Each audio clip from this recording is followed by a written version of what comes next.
अस्सलाम वालेकुम। आज हम एक आसान और सिंपल सा टॉपिक डिस्कस कर रहे हैं, male reproductive system. Pair of testis inside the scrotum outside the body cavity. कि पेयर होता है टेस्टिस का स्क्रोटम के अंदर और आउटसाइड होता है बॉडी कैविटी के, जबकि जितने भी ऑर्गन हैं वो इनसाइड द बॉडी कैविटी होते हैं। क्वेश्चन यहाँ पे ये अरीज होता है कि ये जो टेस्टिस होते हैं ये आउटसाइड द बॉडी कैविटी क्यों होते हैं। हर organ inside the body cavity होता है। तो इसकी रीज़न है पड़ी टेम्परेचर, क्योंकि inside the body cavity 37 degree centigrade temperature होता है, जबकि टेस्टिस को 35 degree centigrade 2 degree less than the body cavity temperature required होता है। यही वजह है कि जो टेस्टिस का पेयर है वो outside the body cavity in scrotum के अंदर होता है। इसके बाद जो मेल रिप्रोडक्टिव सिस्टम का जो पार्ट है वो एक्सटर्नल जेनिटेलिया, जिसे हम पीनस कहते हैं, जो एजैकुलेशन ऑफ स्पर्म करता है। और थर्डली हम डिस्कस करेंगे इसके एसेसरी ग्लैंड्स के बारे में, जिसमें प्रोस्टेट है पड़ा, सेमिनल वेजिकल है पड़ा और वुल्वो यूरिथ्रल ग्लैंड्स हैं। इनके बारे में हम डिटेल से डिस्कस करेंगे। अभी हम मेल रिप्रोडक्टिव पार्ट टेस्टिस के का स्ट्रक्चर देखते हैं और देखते हैं बेसिकली कि इनमें जो स्पर्म्स होते हैं वो किस तरह मूव करते हैं। तो ये हमने सिंगल टेस्टिस बना लिया। इसके अंदर होता है पड़ा टेस्टिकुलर लोब्यूल्स। ये आपको जो रेड कलर की नज़र आ रही हैं ये बेसिकली टेस्टिकुलर लोब्यूल्स हैं, जिनकी तादाद एक टेस्टिस के अंदर 250 से 300 तक होती है। अब ये टेस्टिकुलर लोब्यूल्स के अंदर ये जो ग्रीन कलर की आपको नज़र आ रही हैं ये है सेमनीफेरस ट्यूब्यूल्स। एक्चुअली जहाँ पे क्या होती है, प्रोडक्शन ऑफ स्पर्म होती है। इसको हम बड़ी डिटेल से डिस्कस करेंगे कि जो प्रोडक्शन ऑफ स्पर्म है वो कैसे होती है। तो अभी आपने ये याद रखना है, जो सेमनीफेरस ट्यूब्यूल्स हैं उसमें स्पर्म प्रोडक्शन होती है पड़ी। अभी हम इसके स्ट्रक्चर को डिस्कस करते हैं। इसके बाद यहाँ पे स्पर्म प्रोडक्शन हुई, ये स्पर्म एक और ट्यूब्यूल्स में चल जाते हैं जिसे रेटी टेस्टिस कहते हैं, और उसके बाद ये आगे मूव करते हैं। ये जो आपको ग्रीन कलर की कन्वोलेटेड ट्यूब्यूल नज़र आ रही है इसको हम कहते हैं एपिडाइडेमस। इसमें मूव कर जाते हैं। इसमें मूव करने के बाद यहाँ से ये जाते हैं एक ट्यूब्यूल के अंदर, जिसे हम मेन स्पर्म डक्ट या फिर वास्ट डिफरेंस कहते हैं। इसे मेन स्पर्म डक्ट कहते हैं, जहाँ से ये आगे ट्रैवल करेंगे। ट्रैवल करने के बाद ये जो हमारा यूरिनरी ब्लीडर है इसके ऊपर से पास ओवर होंगे, पास ओवर द यूरिनरी ब्लीडर। यहाँ से पास ओवर होने के बाद यहाँ इसके साथ एक ग्लैंड कनेक्ट होता है जिसे हम कहते हैं सेमिनल वेजिकल। इसके अंदर सेमिनल फ्लूइड मौजूद होता है पड़ा, और इसके आगे जो डक्ट होती है उसे हम कहते हैं एजैकुलेशन डक्ट। ये हमारे पास यूरिनरी ब्लीडर है पड़ा। ये यूरिनरी ब्लीडर के अंदर से नहीं बल्कि उसके ऊपर से मेन स्पर्म डक्ट जो है पड़ी पास ओवर होती है। पास ओवर होने के बाद ये यहाँ पे यूरिथ्रा के साथ क्या होती है, अटैच हो जाती है। यूरिथ्रा के साथ अटैच होने के बाद अब यहाँ पे जो हमने प्रोस्टेट ग्लैंड पढ़ा था वो भी इसके साथ क्या होता है, मिला होता है। और यहाँ पे बुल्बो यूरिथ्रल जो ग्लैंड्स था वो भी यहाँ पे मौजूद होता है। इनके फंक्शन को, तीनों ग्लैंड के फंक्शन को आगे हम बड़ी डिटेल के साथ डिस्कस करेंगे। अब यूरिथ्रा के आउटर के साथ जिसने इसे कवर किया होता है वो होता है एक्सटर्नल जेनिटेलिया, जिसे हम पीनस कहते हैं, जहाँ से एजैकुलेशन ऑफ स्पर्म होती है। अब हमने क्या कहा था कि सेमीफेरस ट्यूब्यूल्स में स्पर्म प्रोडक्शन होगी। अब यहाँ पे स्पर्म की प्रोडक्शन हो गई, यहाँ से स्पर्म जाएंगे रेटी में, उसके बाद एपिडाइडाइमस में, मेन स्पर्म डक्ट में, उसके बाद इससे ऊपर पास ओवर होते हुए यहाँ पे आएंगे। अभी तक यहाँ पे हम इन्हें क्या कह रहे हैं, स्पर्म कह रहे हैं। सेमिनल फ्लूइड्स, सेमिनल वेजिकल में आएंगे। इसके अंदर क्या होता है, सेमिनल फ्लूइड मौजूद होता है। ये फ्लूइड अब इन स्पर्म के साथ क्या हो जाएगा, मिल जाएगा। इसके मिलने के बाद ये यहाँ यूरिथ्रा में आ जाएंगे। अब ये जो स्पर्म है इसे हम स्पर्म नहीं कहेंगे बल्कि इसे हम सेमन कहेंगे, ठीक है।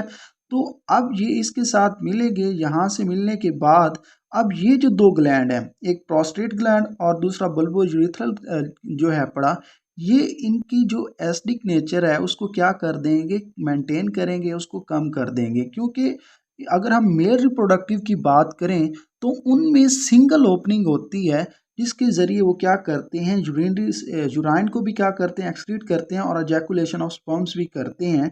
तो यही वजह है कि जब यहाँ से यूराइन जाएगा तो इसकी जो एसिडिक है या पीएच है वो एसिडिक हो जाएगी, जबकि जो स्पर्म्स या सेमन यहाँ से गुजरेंगे तो ये जो दो ग्लैंड्स हैं ये क्या करेंगे, उनको उनकी पीएच को मेंटेन करेंगे और एसिडिक नेचर को डिक्रीज कर देंगे। ठीक है, तो यही वजह है पड़ी कि यहाँ पे ये ग्लैंड्स का ये फंक्शन होता है। अब तो हमने यहाँ पे सेमिनल फेरस ट्यूब्यूल्स के बारे में कहा था कि यहाँ पे स्पर्म प्रोडक्शन होगी।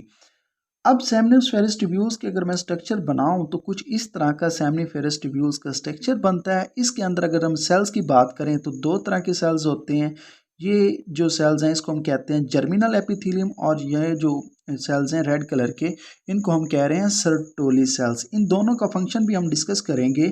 और यहाँ दरमियान में सेंटर में क्या होता है, ल्यूमन होता है। अब ये जो जर्मिनल एपिथेलियम है ये क्या करते हैं, स्पर्म की प्रोडक्शन करते हैं। इनमें स्पर्म की प्रोडक्शन होगी, यहाँ से स्पर्म्स प्रोड्यूस होंगे और प्रोड्यूस होने के बाद ये ल्यूमन में क्या हो जाएंगे, रिलीज हो जाएंगे। इसके डक्ट में क्या हो जाएंगे, रिलीज हो जाएंगे। अब जो सर्टोली सेल्स हैं ये क्या करते हैं, बेसिकली प्रोडक्शन ऑफ स्पर्म्स इसको भी कंट्रोल करते हैं और न्यूरिशमेंट ऑफ स्पर्म्स, स्पर्म को न्यूरिशमेंट भी देते हैं। तो आप हमेशा याद रखिएगा कि जो हमारे पास सेमिनिफेरस ट्यूब्यूल्स हैं उनके अंदर हमारे पास टू टाइप के सेल्स होते हैं। एक को हम जर्मिनल एपिथेलियम कह रहे हैं और दूसरे को हम कह रहे हैं सर्टोली सेल। ठीक है, फेरस ट्यूब्यूल्स, इनके अंदर दो किस्म के सेल्स होते हैं। एक को हम कह रहे हैं जर्मिनल एपिथेलियम और दूसरे को हम कह रहे हैं सर्टोली सेल्स। जर्मिनल एपिथेलियम क्या करते हैं, स्पर्म की प्रोडक्शन करते हैं। अब यहाँ पे भी ये क्या है, जर्मिनल एपिथेलियम है, और ये सर्टोली सेल्स क्या करते हैं, स्पर्म को न्यूरिशमेंट देते हैं और इनकी जो प्रोडक्शन है उसको मेंटेन रखते हैं।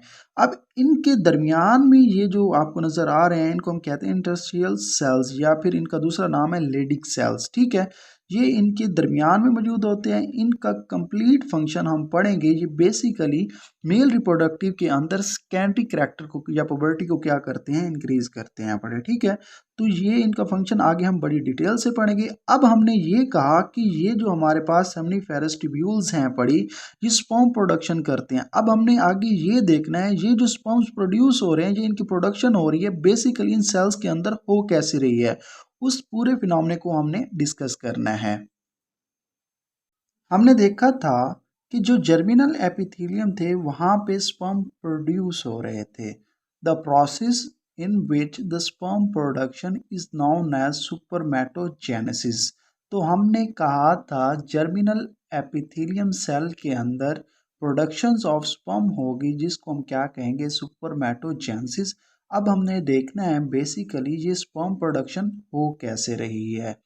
जर्मिनल एपिथेलियम में माइटोसिस होगी और माइटोसिस के नतीजे में जो सेल बनेगा उसको हम कहेंगे सुपरमैटोगैमिया। और उसके बाद इसमें डिफ्रेंशिएशन होगी। डिफ्रेंशिएशन एक प्रोसेस है, उसमें जो सेल ये बना है इसको हम कह रहे हैं प्राइमरी सुपरमैटोसाइट।